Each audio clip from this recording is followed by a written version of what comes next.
Maryland Department of Health, Developmental Disabilities Administration, Self-Directed Services Training Series, Module 5, The Support Broker Role, updated October 2024.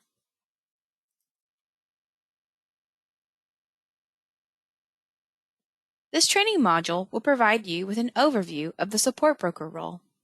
This training is a summary with important information on this topic.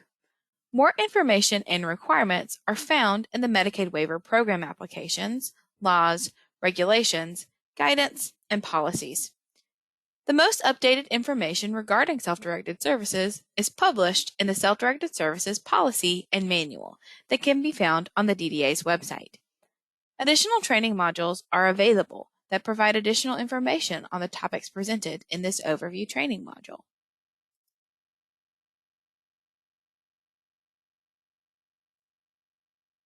In the self-directed services model, the participant is the employer. This means they're responsible for hiring, training, and managing their staff. They need to follow Department of Labor rules, be sure their staff are paid, and may even need to terminate their chosen staff.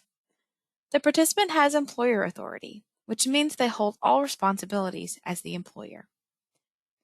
A participant may want help or assistance with performing their duties as an employer.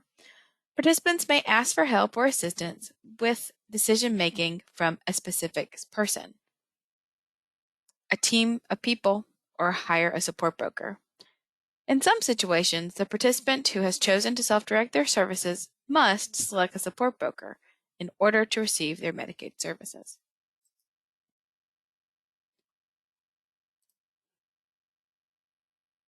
When hired, the support broker should become an active member of the team. This means that they can be invited to all person-centered plan meetings. Support brokers are encouraged to ask questions of the participants they work for to get to know them better. Support brokers can better provide support broker services to participants when they know the participant's strengths, goals, and assistant needs as an employer.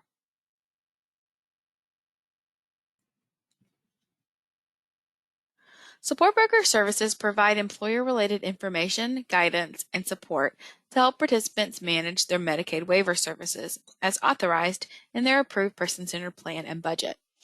For example, support brokers can support participants in making informed decisions about their day-to-day management of staff or with effective communication with the people who provide their Medicaid waiver services.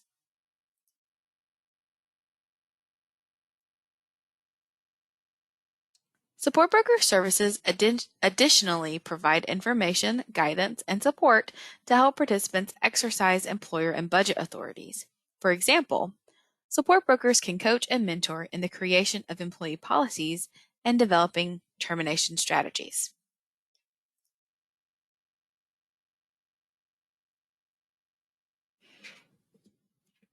Support brokers can support the participant with preparing to hire and manage employees.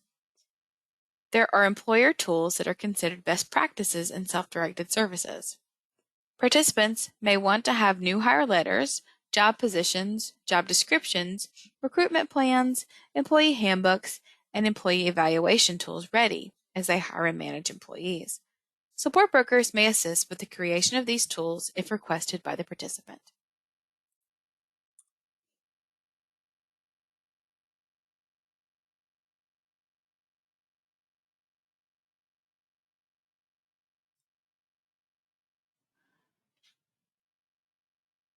Both support brokers and coordinators of community services can provide critical support to participants who self-direct their services. Support brokers and coordinators of community services have different roles within the team. This is to make certain to avoid conflicts of interest. The following slides show a matrix of the supports a coordinator of community services and support broker can provide, all at the direction of the participant. The coordinator of community services can help the participant with identifying goals, needs, and preferences for a person-centered plan, creating a self-directed services budget sheet that includes all approved services from the person-centered plan and meets all Medicaid waiver service program standards, Submitting the self-directed services budget sheet to the financial management and counseling services provider. Choosing employees, providers, and/or vendors to meet the assessed need that are in the person-centered plan. Of these, the support broker can only help the participant with creating a self-directed service budget sheet that includes all approved services from the person-centered plan and meets all Medicaid waiver program standards. Choosing employees, providers, and/or vendors to meet the assessed needs that are in the person-centered plan.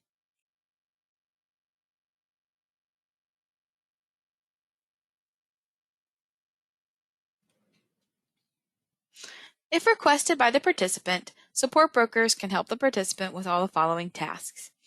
Discussing agreements with all providers and vendors who provide the Medicaid waiver services as applicable. Recruiting and interviewing all applicants who will provide Medicaid waiver services. Hiring all employees who will provide Medicaid waiver services. Managing, supervising, and evaluating all employees. Reviewing and approving all employee timesheets and submitting to the financial management and counseling services provider. It is important to note that support brokers must support decisions made by participants. Support brokers do not make decisions for participants.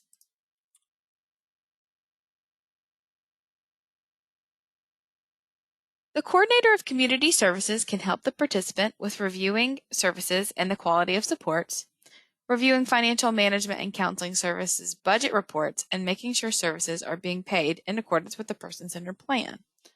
And support broker can help the participant with terminating employees as necessary, reviewing and approving all provider and vendor invoices, reviewing financial management and counseling services budget reports, and making sure services are being paid in accordance with the person-centered plan.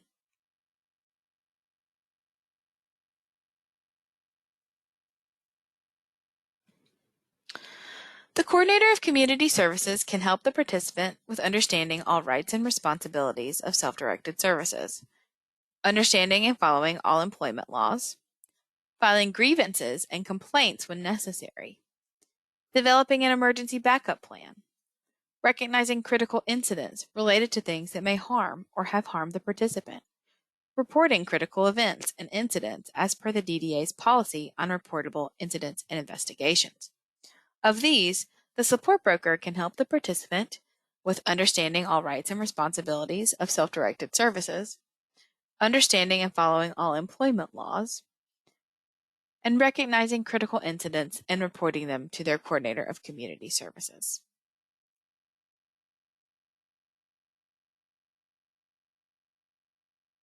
Support broker services are provided by qualified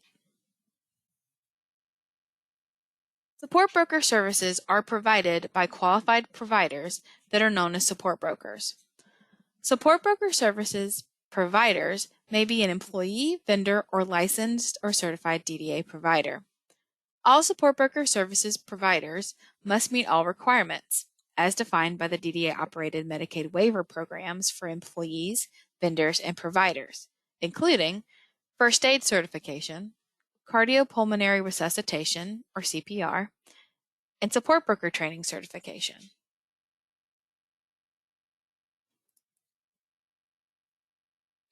Support broker services are a required service when a relative, legally responsible person, representative payee, or legal guardian serves as paid staff. These categories of people are explained on the next slide. The role of the support broker is important to make sure that there is proper oversight and quality assurance, as well as to reduce conflicts of interest. Support broker services are also required when a participant selects a family member as their designated representative, or employs any person to provide day-to-day administrative supports. Support broker services must provide oversight to ensure that the participant self-directing, or their designated representative, maintains decision-making authority. Support broker services must reduce conflicts of interest, particularly those that come from hiring a family member as staff. If a support broker is a relative, legally responsible person, representative payee, or a legal guardian, no other relative, legally responsible person, representative payee, or legal guardian can work for the participant. If an employee is a relative, legally responsible person, representative payee, or legal guardian. No relative legally responsible person, representative payee, or legal guardian can serve as the support broker. These rules are important because the support broker must be independent from the participant's other paid staff.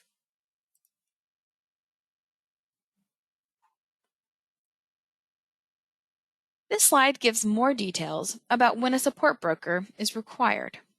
A support broker must be hired by the participant when the participant hires certain people as staff. They are a relative, which means a natural or adoptive parent, child, step-parent, or sibling of a participant. A legally responsible individual, which is a type of person legally required to care for a participant. A representative payee, which means someone who manages a participant's Social Security or Supplemental Security income benefits. And a legal guardian, which is another type of person legally required to care for the participant. In addition to these categories, when a participant selects a relative as their designated representative or hires anyone to serve as a day-to-day administrator, regardless of their relationship to the participant, a support broker must always be hired.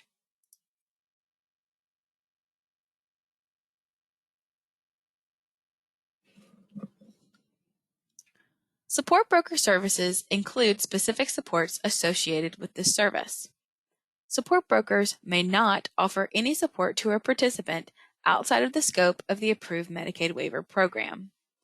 Support brokers also may not provide any other paid service to a participant they support.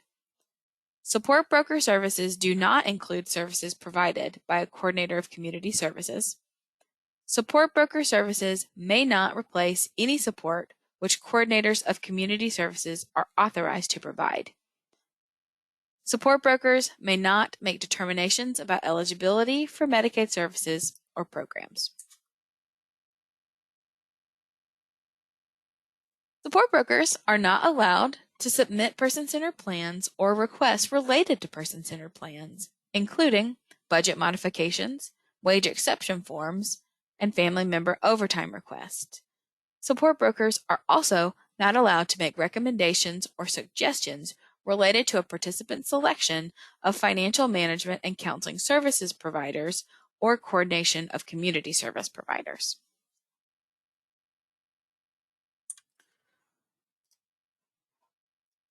Support brokers may help with supported decision-making, but may never direct the participant to make decisions for a participant.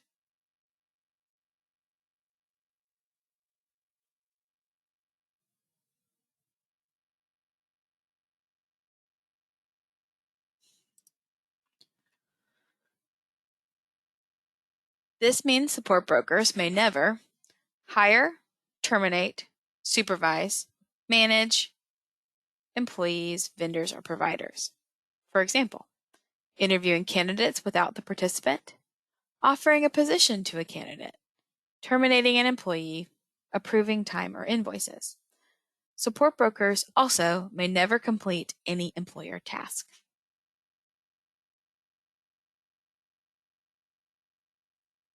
As is the case with all private or sensitive information and access, support brokers are not allowed to access or use a participant's login credentials or passwords, including for the Financial Management and Counseling Services portal, without the participant's permission and presence.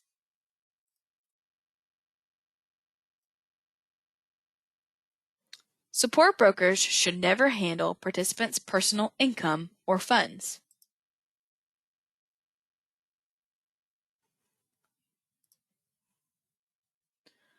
Support brokers are not allowed to manage a participant's money, including being a representative payee. They are also not allowed to manage or have a participant's bills in the support broker's name, such as a cell phone.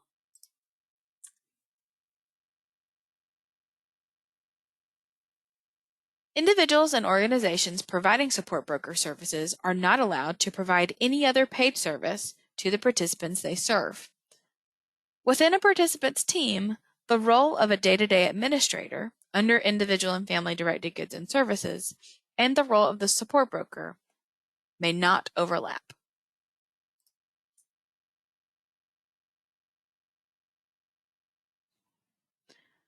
Support brokers may not support or bill for services provided to more than one participant at the same time. To do so is fraudulent. Only one service can be billed at a time, and only one person can be served at a time.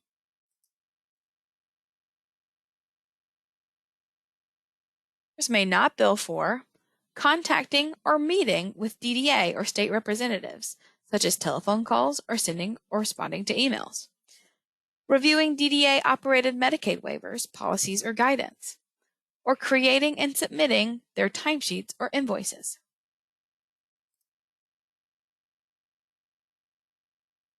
Support broker vendors may not bill for support broker and other professional development training.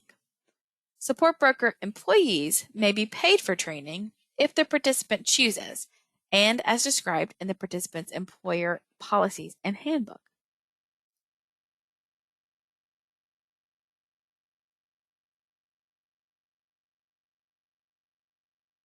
Medicaid waiver funding for support broker services may be authorized in the person-centered plan for a maximum of up to 15 hours for initial orientation and assistance for the first month only, or up to 4 hours for each following month for information, coaching, and mentoring. Up to 30 hours per month of support broker services may be budgeted and purchased with cost savings. Funding for these additional hours of support broker services comes from the participant's total approved annual budget. This slide contains a list of resources related to the support broker role.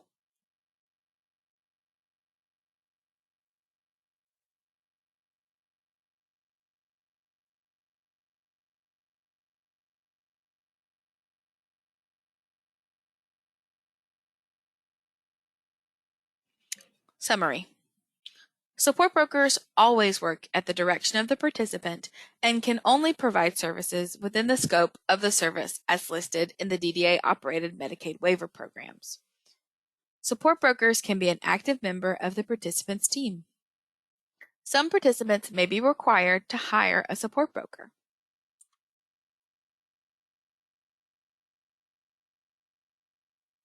Support brokers can provide support to participants related to directing their services and managing their employer and budget authorities.